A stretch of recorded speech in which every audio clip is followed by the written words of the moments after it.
Baik, Assalamualaikum warahmatullahi wabarakatuh. Perkenalkan nama saya Syafik Dawas dengan email 1240553. Di sini saya akan mempraktikkan bahasa pemrograman, lebih tepatnya bahasa PHP. Di sini saya akan menjelaskan materi mengenai super global, kemudian cara membuat forms. Oke, pertama-tama kita nyalakan dulu examnya.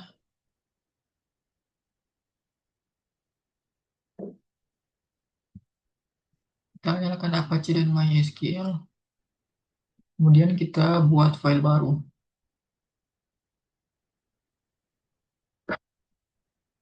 Kita buat file baru di exam, kemudian htdocs. Nah, kita buat file baru,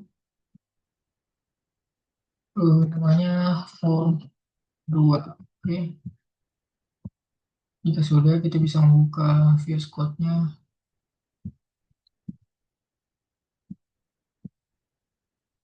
Kemudian kita open folder, kemudian kita masuk ke file yang baru kita buat tadi di form 2.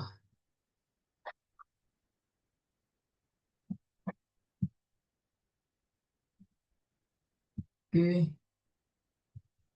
pertama-tama di sini saya akan menjelaskan dulu mengenai materi super global, di mana super global ini adalah variabel bawaan yang selalu dapat diakses di semua cakupan. Beberapa variabel bawaan di PHP itu ada seperti super global, dan berarti variabel tersebut selalu dapat diakses terlepas dari cakupannya. Dan juga kita dapat mengaksesnya dari fungsi, kelas, atau file apapun tanpa perlu melakukan hal khusus. Nah, di sini ada variabel super global. Yang pertama itu ada dolar global, yang dimana dia ini sebuah array yang berisi referensi ke semua variabel global script. Kemudian ada dolar server, di mana dia ini adalah berisi informasi tentang server web termasuk header, jalur, dan lokasi scriptnya. Kemudian ada dollar request, di mana ini adalah sebuah array yang berisi berisi data dari super global. Nah, super globalnya seperti dollar get, dollar post, dan dollar cookie. Kemudian ada dollar post, di mana di sini ada sebuah array variabel yang diterima melalui metode HTTP post. Kemudian ada juga dollar get, sama saja seperti dollar post, tetapi dia diterima melalui metode HTTP get. Kemudian ada dollar file, di mana dia ini sebuah array item yang diunggah ke script saat ini melalui metode HTTP post, di mana dia ini ada nama file, tipe, dan ukurannya. Kemudian ada dollar environment, env atau env, di mana dia ini menyimpan variabel lingkungan yang diteruskan ke script saat ini. Kemudian ada dollar cookie, di mana ini adalah serangkaian variabel yang diteruskan ke script saat ini melalui cookie HTTP. Kemudian ada dollar session, di mana dia ini adalah serangkaian variabel sesi. Nah, di sini ada variabel global, di mana dia adalah sebuah array yang berisi referensi ke semua variabel global dalam script, seperti yang sudah saya jelaskan sebelumnya, di mana variabel pada cakupan terluar secara otomatis menjadi variabel global dan dapat digunakan oleh cakupan manapun. Namun, untuk menggunakan variabel global, di dalam function kita harus mendefinisikannya sebagai global dengan kata kunci global, atau merujuknya dengan menggunakan sintaks global. Oke, kita langsung contohkan saja. Di sini saya buat file baru,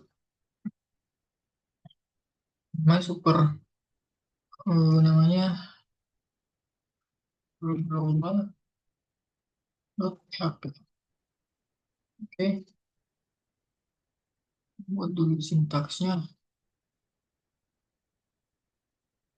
Oke, di sini saya mendefinisikan variabel x sebagai 75. Kemudian saya membuat function, di mana di dalam function ini saya memanggil variabel x yang berada di luar function menggunakan dolar global. Kalau saya buat saja di sini, variabel x sama dengan 70. Kemudian saya buat my function.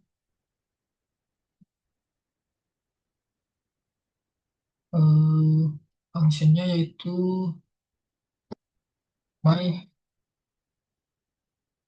function. Oke. Nah, di sini saya panggil variabel x yang berada di luar function menggunakan global. Kemudian saya panggil by functionnya. Oke, sudah, kita bisa langsung coba saja di sini. Localhost masuk ke buah. Nah, di sini saya menggunakan variabel, menggunakan fungsi bawaan dari PHP yaitu dolar global. Dimana di sini kita bisa memanggil variabel yang berada di dalam function dengan menggunakan dolar global. Nah, ini juga berbeda dengan bahasa pemrograman lain di mana variabel global itu tersedia tanpa perlu menyebutkannya secara global.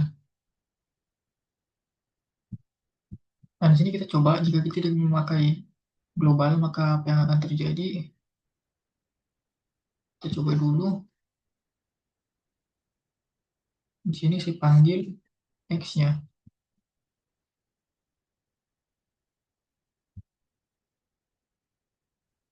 Label X.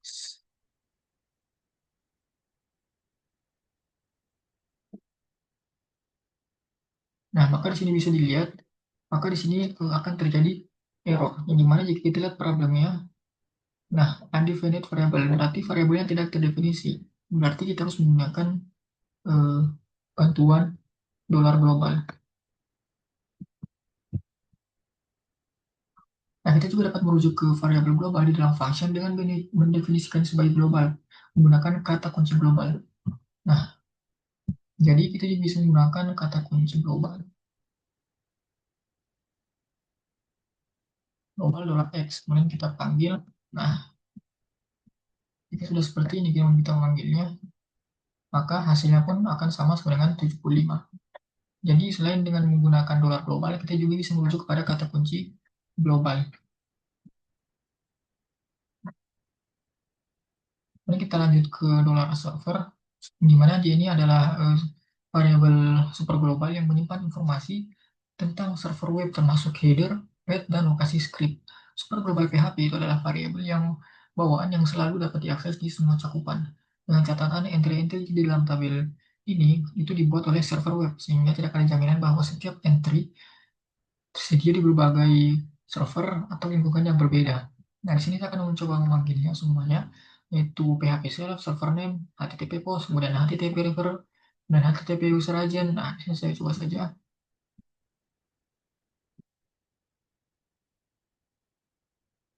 Kok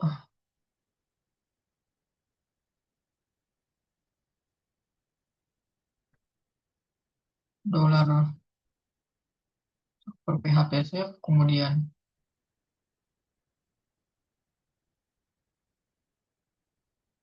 server name, kemudian ada HTTP post, kemudian ada HTTP user agent, kemudian ada script name juga, kemudian yang terakhir reference. Reference di sini ubah.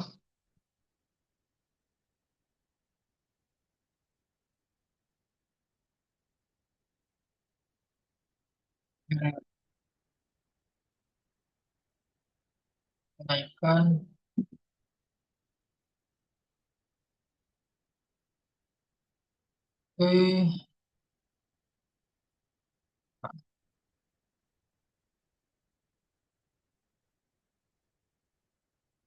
kita panggil, maka yang keluar adalah, oh, tunggu, di sini ada error di line 25.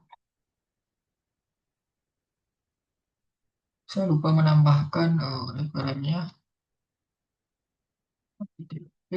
Nah, oke. Maka di sini akan terpanggil semuanya. Di mana server name-nya yaitu PHP server-nya yaitu localhost, sama juga dengan server name di mana dia ini adalah localhost, dan seterusnya. Di sini ada function-function dari elemen dari dolar server. Saya tidak bisa mencontohkan satu-satu, jadi teman-teman bisa mencobanya sendiri-sendiri saja. Kemudian ada PHP request, di mana dia ini adalah isi data dari formulir yang dikirimkan string, query, URL, dan cookie HTTP. Dengan kata lain, dollar request adalah super global adalah super global dari sebuah array yang berisi data dari dollar get, dollar post, dan dollar cookie super global lainnya. Super global ini PHP adalah variabel bawaan yang selalu dapat diakses di semua cakupan. Kita dapat mengakses dengan kata dollar request, kata kunci yang diikuti dengan nama kolom, nama kolom formulir, parameter query, atau cookie. Nah, di sini ada catatannya, karena dollar request dapat menggabungkan data dari berbagai sumber, seperti get, post, dan cookie. Hal ini dapat menimbulkan kerentanan keamanan jika tidak ditangani dengan hati-hati. Jadi, meskipun penggunaannya dollar request mungkin nyaman, lebih disarankan untuk menggunakan dollar get, dollar post, dan dollar cookie super global yang lebih spesifik jika memungkinkan.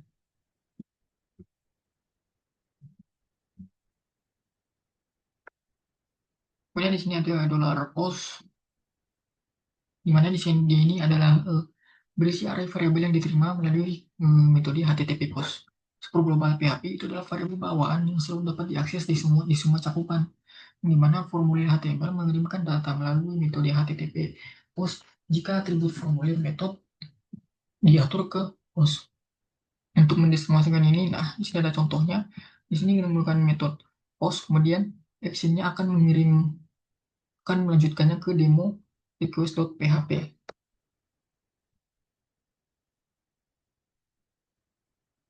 Nah, di sini juga dollar get yang dimana ini jauh berbeda dengan dollar post.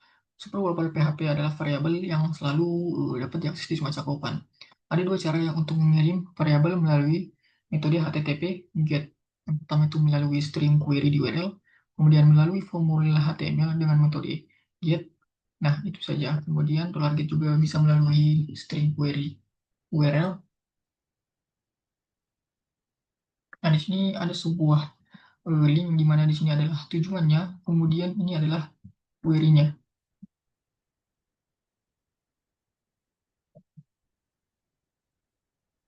Kemudian kita langsung lanjut saja ke form PHP. Di sini kita akan coba membuat formulir.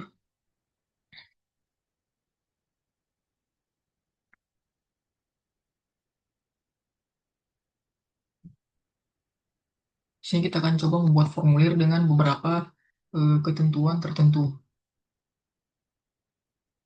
Nah, contohnya di sini eh, seperti nama, di mana di sini adalah wajib diisi, kemudian email juga wajib diisi, kemudian nah di sini juga dengan email ada catatan. Pertama-tama di nama dulu, di sini itu wajib diisi, kemudian harus ada spasinya. Kemudian untuk email ini wajib, kemudian harus ada dengan ad-nya. Kemudian ada website di mana dia ini bersifat opsional. Jika dibutuhkan, maka dia harus berbentuk valid URL yang valid. Kemudian ada komen, dia ini opsional. Kemudian ada gender yang dimana dia ini wajib diisi salah satunya.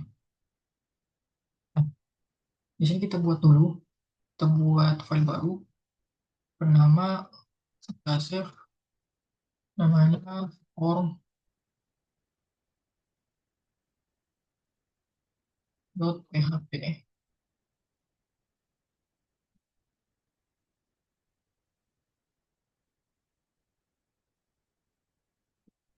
Kita bisa lihat, pertama-tama di sini kita buat dulu formnya.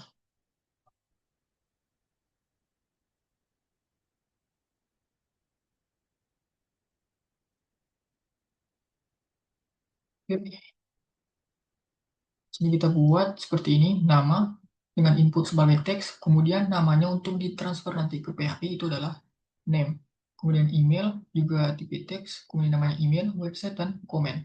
Untuk gender kita tunda dulu, yang dulu seperti ini, kemudian ada email, kemudian ada website, kemudian ada komen.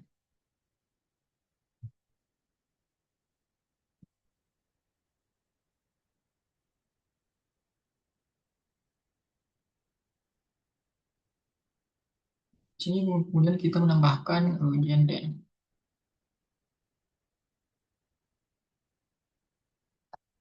Mana dia ini input type-nya,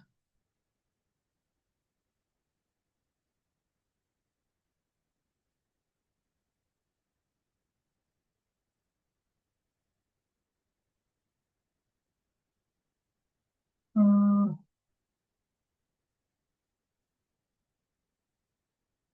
aku type-nya itu ya radio,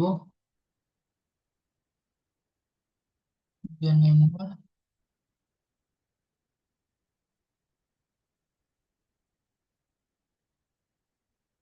gender,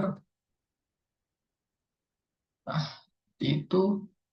Kemudian yang ini, nah, untuk order kita hapus saja karena tidak ada lagi gender selain wanita dan pria. Nah, di sini kita akan menambahkan dengan metode post. Kemudian actionnya di sini mereka menggunakan PHP select. Tapi di sini saya akan menggunakan file berbeda, di mana di sini saya membuat file baru. Di sini metode kita menggunakan post, kemudian actionnya welcome.php, di mana di sini saya berarti harus membuat file baru lagi bernama sama persis dengan yang kita actionkan tadi. Kita kembali ke form, kita buat tulis sintaksnya.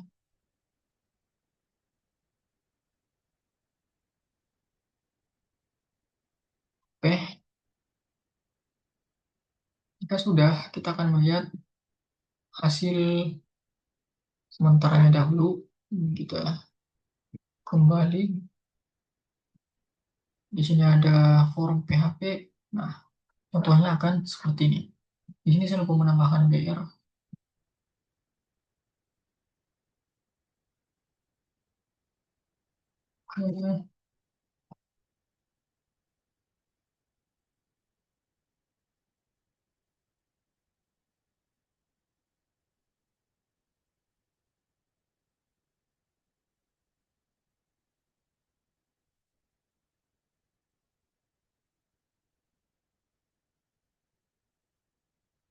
Oke, maka hasilnya akan seperti ini. Kemudian di sini juga kita akan menambahkan sebuah sebuah tombol. Itu tombolnya adalah tombol submit seperti ini, dengan menggunakan input type sama dengan submit. Sini kita buat dulu garis barunya. Oke, maka hasilnya akan seperti ini.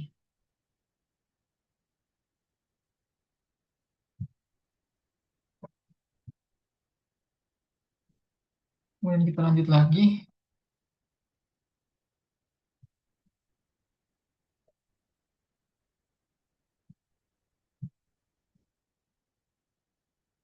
Jadi kita bisa menggunakan validasi data formulir dengan PHP. Yang pertama itu menggunakan function yaitu HTML special charge, di mana saat kita menggunakan function tersebut, maka jika pengguna mengirimkan hal berikut di kolom teks, jika dia mengirimkan hal tersebut seperti ini tidak akan dieksekusi karena akan disimpan sebagai kode HTML yang telah di escape seperti ini.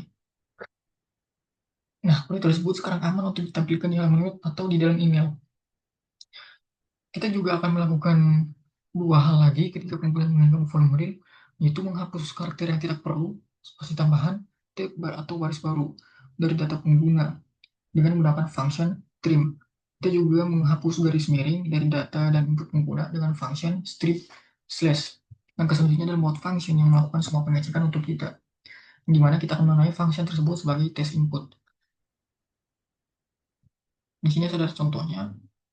Kita langsung coba saja buat. Sini saya buat dulu PHP-nya. Oke.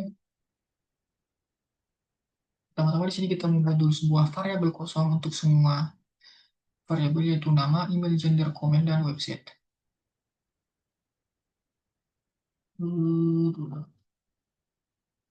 Yang sama dengan dolar email sama dengan dolar website. Nah, seperti itu. Kemudian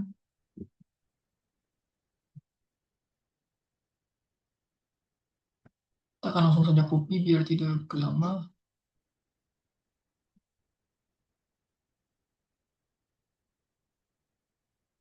Oke,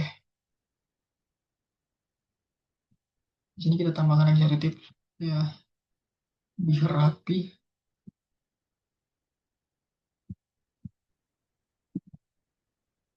Oke, nah nantikan bahwa di awal script kita memeriksa apakah formulir telah dikirim menggunakan server request method.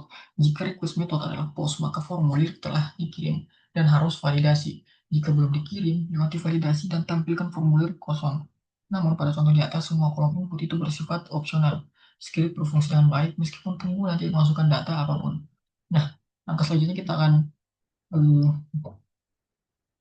menunjukkan bagaimana cara membuat kolom input wajib diisi dengan membuat pesan kesalahan jika diperlukan. Di mana sebelumnya itu kita telah membuat semuanya masih bersifat opsional. Nah, pada bab ini kita akan menambahkan beberapa file baru, yaitu nama R, yaitu email R, juga gender R, dan website R. Variabel-variabel ini akan menyimpan di pesan kesalahan untuk kolom yang diperlukan. Kita juga telah menambahkan if else untuk pernyataan setiap post variabel. Pernyataan ini memeriksa apakah $post variabel tersebut kosong dengan function PHP. Jika kosong, pesan kesalahan akan disimpan dalam variabel kesalahan yang berbeda. Dan jika tidak kosong, data input pengguna akan dikirim melalui function empty test input. Kemudian di sini kita akan menambahnya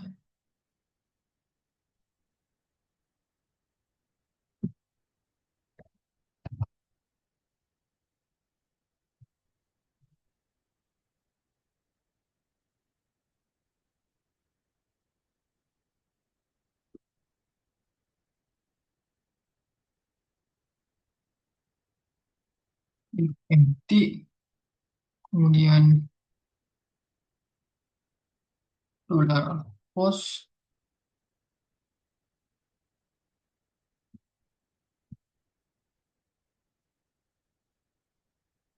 kemudian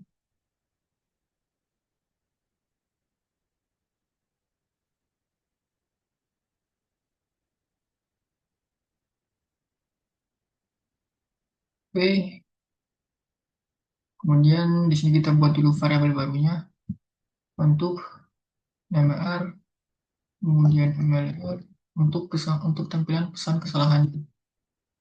Oke,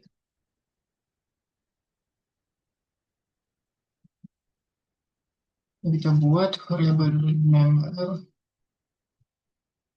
nama is required. Nah, kemudian kita else kan jika sudah terisi maka akan disimpan kepada variabel name. Kemudian di sini juga kita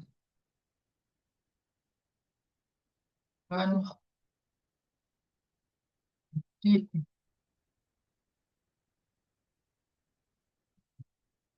post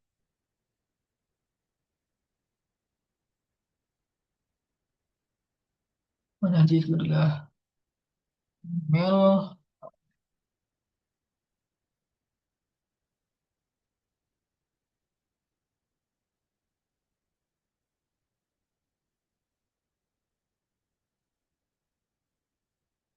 dan kita paskan juga begitu juga dengan website.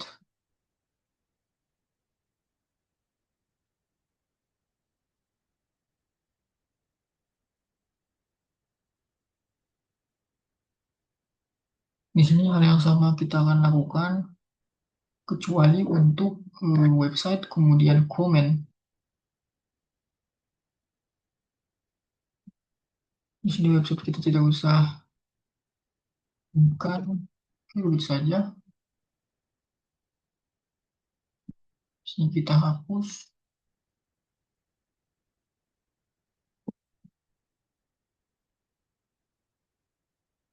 di mana komen juga tidak akan bersifat wajib, maka bisa dikosongkan.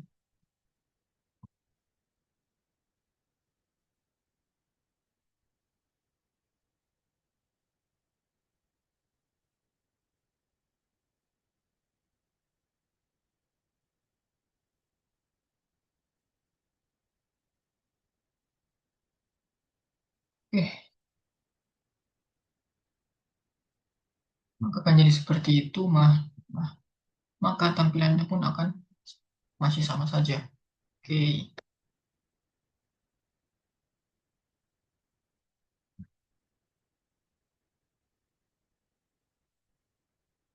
oke jika sudah kita lanjut, nah di sini kita akan perbaiki lagi bagian kode formnya, di mana di sini akan menampilkan pesan kesalahan.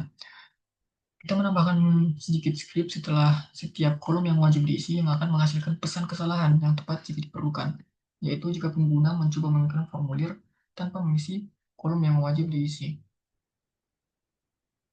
Nah, jadi kita akan menambahkan pesan seperti ini.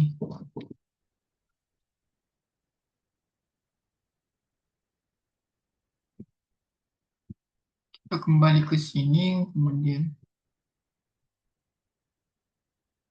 kita lihat di mana ini. Oke, oke, untuk emailnya.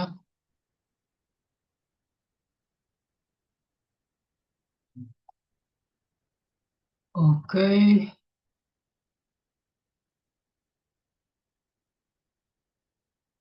kemudian untuk bagian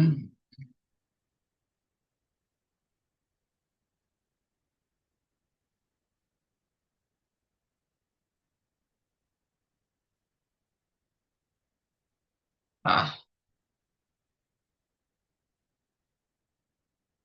oke, jika sudah kita kembali ke dan kita akan lihat maka akan tertulis tanda tanda bintang, di mana ini semua akan wajib diisi.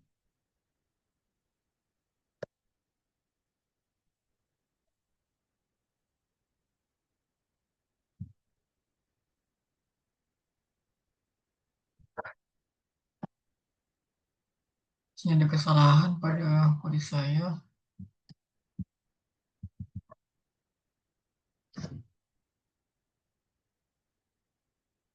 Oke, jika seperti itu, maka ini juga sama saja.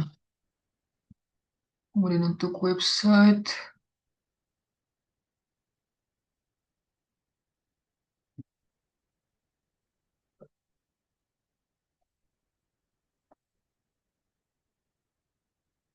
tuliskan seperti ini. Oke, kemudian oke, ya sudah kita ulang. Nah, maka akan muncul bintang di setiap kolom yang akan wajib diisi.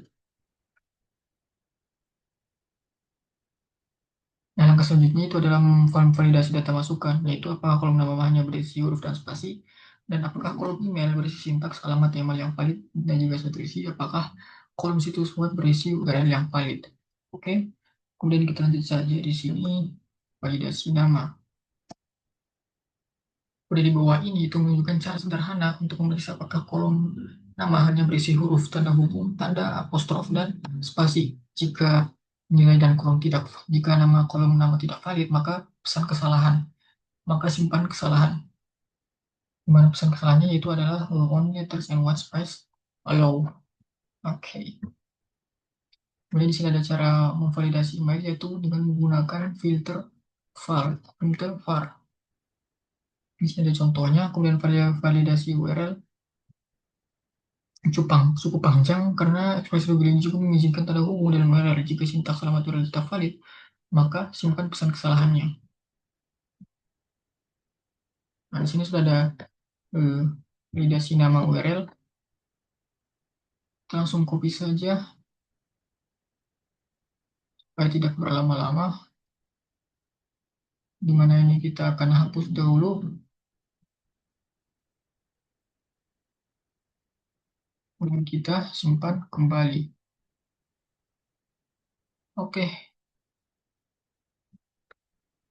di mana langkah kemudian kita akan lanjut ke langkah berikutnya, di mana langkah selanjutnya itu adalah menunjukkan cara mencegah formulir kosong semua kolom import saat pengguna mengirimkan formulir.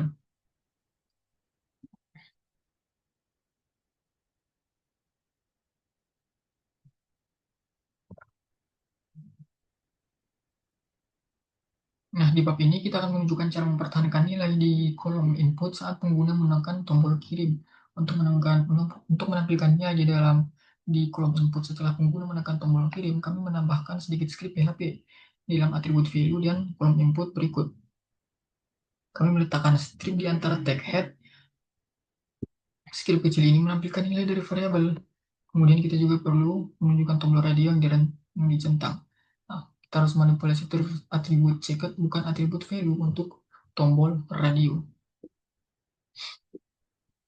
Sebenarnya dengan begini kita juga sudah bisa mengatakan bahwa form ini telah selesai. Di sini saya akan memodifikasi welcome, kita akan echo eh, kita post dulu nama sama dengan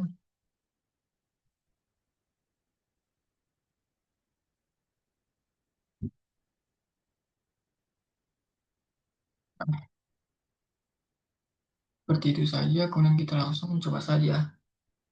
Di sini saya coba dulu menggunakan Filora, kemudian untuk email yang akan bebek, kemudian untuk website saya tidak akan isi, kemudian untuk gender saya akan isi mail. Nah, maka akan masuk tujuannya yaitu welcome PHP. Kemudian apa yang terjadi jika saya salah sintaks? Contohnya seperti itu. Kemudian kita tambahkan tanda seperti itu. Kemudian untuk Gmailnya kita tidak menggunakan tanda add. Maka apa yang terjadi? Maka di sini akan tetap terpenuhi.